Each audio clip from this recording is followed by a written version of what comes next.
ಶ್ರೀಮತೆ ರಾಮಾನುಜಾಯ ನಮಃ. ಶ್ರೀಮದ್ವರವರಮುನಿಯೇ ನಮಃ. ಶ್ರೀ ವೆಂಕಟಗುರುವೇ ನಮಃ. ಅಸ್ಮದ್ಗುರುಸಮಾರಂಭಾಂ ಯತಿಶೇಖರಮಧ್ಯಮಾಂ ಲಕ್ಷ್ಮೀವಲ್ಲಭಪರ್ಯಂತಾಂ ವಂದೇ ಗುರುಪರಂಪರಾಂ. ಭಾಗವತ ಕುಲಕೋಟಿಗೆ ಅಡಿಯನುಡಿಯ ನಮಸ್ಕಾರಗಳು.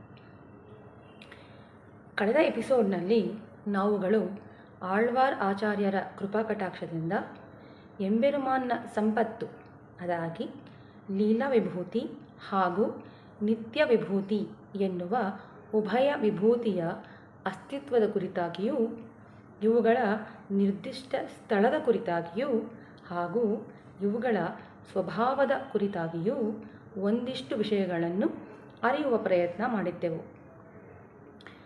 ಜೊತೆಗೆ ಈ ಉಭಯ ವಿಭೂತಿ ನಾಥನಾದ ಹಾಗೂ ಪಿತೃಹೃದಯ ಹೊಂದಿರುವ ಕೃಪೆಯ ಮೂರ್ತಿಯಾದ ಎಂಬೆರುಮಾನ್ನ ಅವನು ಸಂಸಾರ ಸಾಗರದಲ್ಲಿ ಮುಳುಗಿ ನಲಗುತ್ತಿರುವ ಅವನ ಮಕ್ಕಳಾದ ನಮ್ಮನ್ನು ಉದ್ಧರಿಸಲು ತಾನೇ ಧರೆಗಿಳಿಯುವನು ಎಂದು ಅರಿತುಕೊಂಡೆವು. ಈ ಎಪಿಸೋಡ್ನಲ್ಲಿ ಅಂಗವೈತ್ತು ಇಂಗು ಪಿರಂದಾನ್ ಎನ್ನುವ ಆಳ್ವಾರರ ಮಾತಿನಂತೆ ಅವನು ಪ್ರಕಟವಾಗುವ ಬಗೆ ಹೇಗೆ, ನಿತ್ಯ ವಿಭೂತಿಯಲ್ಲಿ ಹಾಗೂ ಲೀಲಾ ವಿಭೂತಿಯಲ್ಲಿ ಅವನು ಯಾವ ಯಾವ ರೂಪಗಳಲ್ಲಿ ಕಾಣಿಸಿಕೊಳ್ಳುತ್ತಾನೆ, ಈ ರೂಪಗಳನ್ನು ಏನೆಂದು ಕರೆಯಲಾಗುತ್ತದೆ, ಈ ವಿಷಯದ ಕುರಿತಾದ ಕೌತೂಹಲಕ್ಕೆ ತೆರೆ ಎಳೆಯುವ ಪ್ರಯತ್ನ ಮಾಡೋಣವೇ? ಸರಿ, ಹಾಗಿದ್ದರೆ ಆಚಾರ್ಯರ ಪಾದಾರವಿಂದಗಳಿಗೆ ನಮಿಸುತ್ತಾ ಇಂದಿನ ವಿಷಯಾನುಭವಕ್ಕೆ ಮುಂದಾಗೋಣ ಬನ್ನಿ. ಮೊದಲಿಗೆ ಪರಮಪದ ಅಥವಾ ಶ್ರೀವೈಕುಂಠ ಎಂದು ಕರೆಯಲ್ಪಡುವ ನಿತ್ಯ ವಿಭೂತಿಯನ್ನು ತೆಗೆದುಕೊಳ್ಳೋಣ. ಹೆಸರೇ ಹೇಳುವಂತೆ ಪರ ಎಂದರೆ ಟ್ರಾನ್ಸೆಂಡಿಂಗ್ ಫಾರ್ಮ್, ಅದಾಗಿ ಮಿತಿಯೇ ಇಲ್ಲದ್ದು ಎಂದಾಗಿದ್ದು, ಇನ್ನೂ ಒಂದು ಹೆಜ್ಜೆ ಮುಂದೆ ಇಟ್ಟು ಹೇಳುವುದಾದರೆ the form that is beyond all the limits, ಎಲ್ಲ ಮಿತಿಗಳನ್ನು ಮೀರಿದ ರೂಪವಾಗಿದ್ದು, ಹಾಗಾಗಿ ಇಲ್ಲಿ ಎಂಬೆರುಮಾನ್ ಪರವಾಸುದೇವನ್ ಎನ್ನುವ ರೂಪದಲ್ಲಿ ಕಾಣಸಿಗುತ್ತಾನೆ. ಇಲ್ಲಿ ವಿರಾಜಮಾನನಾಗಿರುವ ಎಂಬೆರುಮಾನ್ ಚತುರ್ಭುಜಗಳೊಂದಿಗೆ ಅಮರ್ದ ತಿರುಕೋಲಂ, ಅದಾಗಿ ಕುಳಿತಿರುವ ಭಂಗಿಯಲ್ಲಿ ತನ್ನ ಪತ್ನಿಯರಾದ ಶ್ರೀದೇವಿ, ಭೂದೇವಿ ಹಾಗೂ ನೀಳಾದೇವಿಯರೊಂದಿಗೆ ಕೂಡಿದ ದಿವ್ಯ ಸೇವೆಯನ್ನು ನೀಡುತ್ತಾನೆ. ತನ್ನ ದಿವ್ಯ ಮಹಿಷಿಗಳೊಡಗೂಡಿ ನಿತ್ಯ ಸೂರಿಗಳ ಮುಕ್ತಾತ್ಮಗಳ ಒಡನಾಟದ ಆನಂದವನ್ನು ಅನುಭವಿಸುತ್ತಾ ಅವರುಗಳು ಇವನ ಪಾದಾರವಿಂದಗಳಿಗೆ ನಿರಂತರವಾಗಿ ಎಡಬಿಡದೆ ಅರ್ಪಿಸುವ ನಿತ್ಯ ಸೇವೆಯ ಭೋಗವನ್ನು ಅನುಭವಿಸುತ್ತಿರುವನು. ಹಾಗಿದ್ದರೂ ಅವನಿಗೆ ತೃಪ್ತಿ ಎನ್ನುವುದು ಸಿಗುತ್ತಿಲ್ಲ. ಉಂಡದು ಉರಕ್ಕಾಟಾದು ಎನ್ನುವಂತೆ ಅವನು ಏನನ್ನು ಸ್ವೀಕರಿಸುತ್ತಿರುವನೋ ಅದು ಅವನ ತಿರುಮೇನಿಯಲ್ಲಿ ವ್ಯಕ್ತವಾಗುತ್ತಿಲ್ಲ. ಇದಕ್ಕೆ ಕಾರಣವೇನು? ಕಾರಣ, ಅವನು ಲೀಲಾ ವಿಭೂತಿಯಲ್ಲಿ ಉಳಿದು ಹೋಗಿರುವ ತನ್ನ ಮಕ್ಕಳ ಕುರಿತಾಗಿಯೇ ಸದಾ ಚಿಂತಿಸುತ್ತಿರುತ್ತಾನೆ. ಹಿಂದಿನ ಎಪಿಸೋಡ್ನಲ್ಲಿ ಹೇಳಿದಂತೆ ತನ್ನ ಸುತ್ತ ಮಿಕ್ಕೆಲ್ಲ ಮಕ್ಕಳಿದ್ದರೂ ಅವರೊಂದಿಗೆ ತಾನು ಸಕಲ ಸಂತೋಷವನ್ನು ಅನುಭವಿಸುತ್ತಿದ್ದರೂ ಹೊರದೇಶದಲ್ಲಿ ಉಳಿದು ಹೋಗಿರುವ ತನ್ನ ಮಗನ ಕುರಿತಾಗಿಯೇ ಸತತವಾಗಿ ಚಿಂತಿಸುವ ತಂದೆಯಂತೆ ಪರವಾಸುದೇವನು ಸಹ ಅವನಿಂದ ದೂರ ಉಳಿದು ಲೀಲಾ ವಿಭೂತಿಯಲ್ಲಿ ನಲಗುತ್ತಿರುವ ತನ್ನ ಮಕ್ಕಳ ಕುರಿತಾಗಿ ಚಿಂತಿಸುತ್ತಾನೆ. ಹಾಗಾಗಿ ಅವರನ್ನು ಬಿಟ್ಟಿರಲಾರದೆ ತಾನೇ ಧರೆಗಿಳಿಯುತ್ತಾನೆ. ಅವನೇ ಏಕೆ ಧರೆಗಿಳಿಯಬೇಕು? ನಾವೇ ಅವನಲ್ಲಿಗೆ ಹೋದರಾಗದೆ? ಈ ಪ್ರಶ್ನೆಯು ನಿಮ್ಮನ್ನು ಕಾಡುತ್ತಿರಬೇಕು ಅಲ್ಲವೇ? ಇದಕ್ಕೆ ಉತ್ತರ ಬಹು ಸುಲಭ.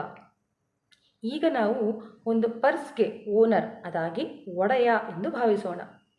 ನಾವು ಆ ಪರ್ಸನ್ನು ಎಲ್ಲೋ ಕಳೆದುಕೊಂಡು ಬಿಡುತ್ತೇವೆ ಎಂದಿಟ್ಟುಕೊಳ್ಳೋಣ. ಆಗ ಆ ಪರ್ಸನ್ನು ಹುಡುಕುತ್ತಾ ಪರ್ಸ್ ಕಳೆದು ಹೋದ ಜಾಗಕ್ಕೆ ನಾವು ಹೋಗುತ್ತೇವೆಯೋ, ಅಥವಾ ಆ ಪರ್ಸ್ ತಾನಾಗಿಯೇ ನಾವಿದ್ದ ಸ್ಥಳಕ್ಕೆ ನಡೆದು ಬಂದು ನಾನು ಕಳೆದು ಹೋಗಿದ್ದೆ, ಈಗ ಬಂದು ನಿನ್ನ ಕೈ ಸೇರಿದ್ದೇನೆ ಎನ್ನುತ್ತದೆಯೋ? ಕಳೆದು ಹೋದ ಪರ್ಸನ್ನು ಹುಡುಕುತ್ತಾ ಒಡೆಯನೇ ಹೋಗಬೇಕು ಅಲ್ಲವೇ? ಮಕ್ಕಳು ನೋಡುವ ಕಾರ್ಟೂನ್ಗಳಲ್ಲಿ ಬೇಕಾದರೆ ಪರ್ಸ್ ತಾನಾಗಿಯೇ ನಡೆದು ಬರಬಹುದು. ಆದರೆ ವಾಸ್ತವದಲ್ಲಿ ಆ ಒಡೆಯನೇ ಕಳೆದು ಹೋದ ತನ್ನ ಪರ್ಸನ್ನು ಹುಡುಕುತ್ತಾ ಅದನ್ನು ಕಳೆದು ಹೋದ ಜಾಗಕ್ಕೆ ಬರಬೇಕು ಅಲ್ಲವೇ? ಹಾಗಾಗಿಯೇ ಎಂಬೆರುಮಾನ್ ನಮ್ಮಗಳ ಸ್ವಾಮಿ, ಅದಾಗಿ ಒಡೆಯ. ಹಾಗೂ ಈ ಸಂಸಾರ ಸಾಗರದಲ್ಲಿ ಕಳೆದು ಹೋಗಿರುವ ಅವನ ಸ್ವತ್ತಾದ ನಮ್ಮನ್ನು ಪಡೆಯಲು ಅವನೇ ಧರೆಗಿಳಿದು ಬರಬೇಕು ಅಲ್ಲವೇ? ಹಾಗಾಗಿಯೇ ಅವನು ನಿತ್ಯ ವಿಭೂತಿಯಾದ ಶ್ರೀವೈಕುಂಠದಿಂದ ಇಳಿದು ಲೀಲಾ ವಿಭೂತಿಯಲ್ಲಿ ಪ್ರಕಟಗೊಳ್ಳುತ್ತಾನೆ. ಲೀಲೆಗಳನ್ನು ನಡೆಸಬೇಕೆಂದರೆ ಮೊದಲಿಗೆ ಸೃಷ್ಟಿಸಬೇಕಲ್ಲವೇ? ಈ ಸೃಷ್ಟಿ ಕಾರ್ಯಗಳನ್ನು ನಡೆಸುವ ಸ್ಥಳವೇ ವ್ಯೂಹ. ಹಾಗೂ ಈ ಕಾರ್ಯಗಳನ್ನು ನಡೆಸಲೋಸಗ ಅವನು ಇಲ್ಲಿ ವ್ಯೂಹ ವಾಸುದೇವನಾಗಿ ಪ್ರಕಟಗೊಳ್ಳುತ್ತಾನೆ. ಹಾಗೂ ಈ ವ್ಯೂಹ ವಾಸುದೇವನು ಅನಿರುದ್ಧ, ಪ್ರದ್ಯುಮ್ನ ಹಾಗೂ ಸಂಕರ್ಷಣನನ್ನು ಸೃಷ್ಟಿಸಿ ಅನಿರುದ್ಧನಿಗೆ ಸೃಷ್ಟಿಸುವ ಕಾರ್ಯವನ್ನು, ಪ್ರದ್ಯುಮ್ನನಿಗೆ ಸಲಹುವ ಕಾರ್ಯವನ್ನು ಹಾಗೂ ಸಂಕರ್ಷಣನಿಗೆ ಸಂಹಾರದ ಜವಾಬ್ದಾರಿಯನ್ನು ವಹಿಸುತ್ತಾನೆ. ಈ ನಾಲ್ವರೂ ಒಟ್ಟಾಗಿ ಕೂಡಿ ಕಾರ್ಯನಿರ್ವಹಿಸುವ ಸ್ಥಳವೇ ವ್ಯೂಹ ಅಥವಾ ತಿರುಪ್ಪಾರ್ಕಡಲ್, ಅದಾಗಿ ಕ್ಷೀರಸಮುದ್ರ ಎಂದು ಕರೆಸಿಕೊಳ್ಳುತ್ತದೆ. ಈ ಸ್ಥಳವನ್ನು ನಮ್ಮ ಸಂಪ್ರದಾಯದಲ್ಲಿ ಕೂಪ್ಪಿಡುಂ ಕೇಟ್ಕುಮಿಡಂ ಎಂದು ಕರೆಯಲಾಗುತ್ತದೆ. ಕೂಪ್ಪಿಡುಂ ಎಂದರೆ ಮೊರೆ, ಕೇಟ್ಕುಮಿಡಂ ಎಂದರೆ ಅದನ್ನು ಕೇಳುವ ಸ್ಥಳ ಎಂದರ್ಥ. ಅದಾಗಿ ಗ್ರೀವಿಯನ್ಸ್ ಸೆಲ್. ಬ್ರಹ್ಮ, ರುದ್ರ, ಇಂದ್ರಾದಿಗಳು ಇಲ್ಲಿ ಬಂದು ತಮ್ಮ ಕಂಪ್ಲೇಂಟ್ಸ್ಗಳನ್ನು ಒಪ್ಪಿಸುವ ಸ್ಥಳ. ಆ ರಾಕ್ಷಸನಿಂದ ನಮಗೆ ಹಾಗೆ ತೊಂದರೆಯಾಗುತ್ತಿದೆ, ಈ ರಾಕ್ಷಸನಿಂದ ನಮಗೆ ಹೀಗೆ ಸಮಸ್ಯೆ ಆಗುತ್ತಿದೆ, ನಮ್ಮ ಈ ಮೊರೆಯನ್ನು ಆಲಿಸು, ನಮ್ಮ ಕಷ್ಟಗಳನ್ನು ಪರಿಹರಿಸು ಎಂದು ಅವರುಗಳು ಮೊರೆಯಿಡುವ ಸ್ಥಳವೇ ವ್ಯೂಹ ಎಂದು ಕರೆಸಿಕೊಳ್ಳುವ ಈ ತಿರುಪ್ಪಾರ್ಕಡಲ್. ಎಂಬೆರುಮಾನ್ ಇಷ್ಟಕ್ಕೆ ಸುಮ್ಮನಾಗುವುದಿಲ್ಲ. ಅವನು ಇನ್ನೂ ಕೆಳಗಿಳಿದು ಬಂದು ಈ ಭೂಲೋಕದಲ್ಲಿ ರಾಮಕೃಷ್ಣಾದ್ಯವತಾರಗಳಲ್ಲಿ ಪ್ರಕಟಗೊಳ್ಳುತ್ತಾನೆ. ಈ ಅವತಾರಗಳಲ್ಲಿ ಕಾಣಿಸಿಕೊಳ್ಳುವ ಭಗವಂತನು ವಿಭವರೂಪಿ ಎಂದೆನಿಸಿಕೊಳ್ಳುತ್ತಾನೆ. ಇಷ್ಟೇ ಅಲ್ಲದೆ ಅವನು ಹಿಂದೆ ಹೇಳಿದಂತೆ ಸಕಲ ಆತ್ಮಗಳ ಅಂತರಾತ್ಮನಾಗಿ ಸದಾ ನೆಲೆಸಿರುತ್ತಾನೆ. ಹಾಗೂ ಈ ರೂಪದಲ್ಲಿರುವ ಭಗವಂತನು ಅಂತರ್ಯಾಮಿ ಎಂದು ಕರೆಸಿಕೊಳ್ಳುತ್ತಾನೆ. ಅವನ ಕೊನೆಯ ರೂಪವೇ ಅರ್ಚೈ. ಅರ್ಚಾರೂಪಿಯಾದ ಭಗವಂತನು ದೇವಸ್ಥಾನಗಳಲ್ಲಿ, ಎಲ್ಲರ ಮನೆಯ ಮಂದಿರಗಳಲ್ಲಿ ವಿಗ್ರಹ ರೂಪಿಯಾಗಿ ಪ್ರತಿಷ್ಠೆಗೊಂಡು ಪ್ರತಿನಿತ್ಯ ಸೇವೆಯನ್ನು ಸ್ವೀಕರಿಸುತ್ತಿರುತ್ತಾನೆ. ಅದಾಗಿ ಅವನ ಪ್ರಥಮ ರೂಪ ಶ್ರೀವೈಕುಂಠದ ಶ್ರೀ ಪರವಾಸುದೇವ. ದ್ವಿತೀಯ ರೂಪ ಕ್ಷೀರಸಮುದ್ರವಾಸಿಯಾಗಿ தானே உலகெல்லாம் தானே படைத்திடந்து ತಾನೇ ಉಂಡು ಉಮಿழ்ந்து ತಾನೇ ಆಳ್ವಾನೆ ಎನ್ನುವಂತೆ ಸೃಷ್ಟಿ ಸ್ಥಿತಿ ಲಯಗಳನ್ನು ನಡೆಸುವ ವ್ಯೂಹವಾಸಿಯಾದ ವ್ಯೂಹವಾಸುದೇವ. ತೃತೀಯ ರೂಪ ರಾಮಕೃಷ್ಣಾದ್ಯವತಾರಗಳಾದ ವಿಭವ ರೂಪ. ಚತುರ್ಥ ರೂಪ ಸಕಲಾತ್ಮಗಳಲ್ಲಿಯೂ ಅಂತರಾತ್ಮನಾಗಿರುವ ಅಂತರ್ಯಾಮಿ ರೂಪ. ಪಂಚಮ ಹಾಗೂ ಕೊನೆಯ ರೂಪವೇ ಅರ್ಚೈ. ಅದಾಗಿ ಗುಡಿಗಳಲ್ಲಿ, ಮನೆಗಳಲ್ಲಿ ಪೂಜಿಸಲ್ಪಡುವ ವಿಗ್ರಹ ರೂಪ ಅಥವಾ ಅರ್ಚಾರೂಪ. ಈ ಎಲ್ಲ ರೂಪಗಳಲ್ಲಿ ನಮಗೆ ಸುಲಭ ಸಾಧ್ಯವಾಗಿ ಕೈಗೆಟುಕುವಂತಿರುವ ರೂಪ ಯಾವುದು? ಯಾವ ರೂಪದಲ್ಲಿರುವ ಭಗವಂತನನ್ನು ನಾವು ಸುಲಭ ಸಾಧ್ಯವಾಗಿ ಆಶ್ರಯಿಸಬಹುದು?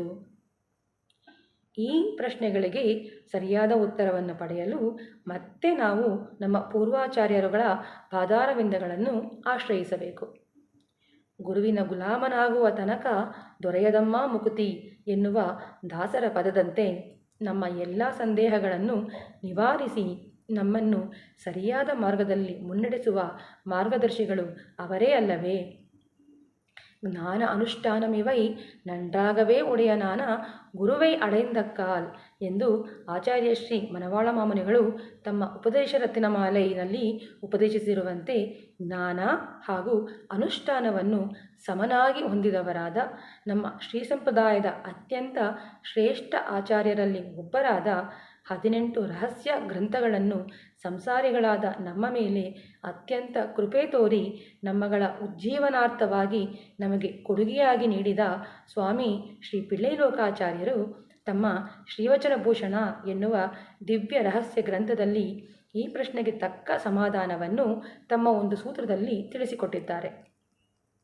ಆ ಸೂತ್ರವು ಹೀಗಿದೆ: ಭೂಗತ ಜಲಂ ಪೋಲೆ ಅಂತರ್ಯಾಮಿತ್ವಂ, ಆವರಣ ಜಲಂ ಪೋಲೆ ಪರತ್ವಂ, பார்க்கடல் போலே வியூகம், பெருக்காறு போலே விபவங்கள், அதிலே தேங்கிನ ಮಡುಕ್ಕಳ್ ಪೋಲೆ ಅರ್ಚಾವತಾರಂ. ಅವರ ಈ ಸೂತ್ರದಲ್ಲಿ ಅಡಗಿರುವ ಗೂಢಾರ್ಥವನ್ನು ಅರಿಯುವ ಕುತೂಹಲವೇ? ನಿಮ್ಮ ಕುತೂಹಲಕ್ಕೆ ನನ್ನ ಕುತೂಹಲವನ್ನು ಸೇರಿಸಿ ಆಚಾರ್ಯರ ಅನುಗ್ರಹದಿಂದ ಅದನ್ನು ಮುಂದಿನ ಎಪಿಸೋಡ್ನಲ್ಲಿ ನಿಮ್ಮ ಮುಂದಿಡುವ ಪ್ರಯತ್ನವನ್ನು ಖಂಡಿತ ಮಾಡುವೆ ಎನ್ನುವ ಭರವಸೆಯ ಮಾತಿನೊಂದಿಗೆ ಇಂದಿನ ಈ ಎಪಿಸೋಡ್ಗೆ ವಿದಾಯ ಹೇಳುತ್ತಿದ್ದೇನೆ. ಶ್ರೀಮತೆ ರಾಮಾನುಜಾಯ ನಮಃ. ಅಡಿಯೇನ್ ರಾಮಾನುಜದಾಸಿ ಕೃಷ್ಣ ತಪಸ್ವಿನಿ. ಮಂಗಳಾಶಾಸನಪರೇರ್ ಮದಾಚಾರ್ಯ ಪುರೋಗಮೈಃ ಸರ್ವೈಶ್ಚ ಪೂರ್ವೈರಾಚಾರ್ಯೈ ಸತ್ಕೃತಾಯಾಸ್ತು ಮಂಗಳಂ. ಆಳ್ವಾರ್ ತಿರುಡಿಗಳೇ ಶರಣಂ, எம்பெருமானார் திருவடிகளே சரணம், ஜீயர் திருவடிகளே சரணம், ஆச்சாரியன் திருவடிகளே சரணம்.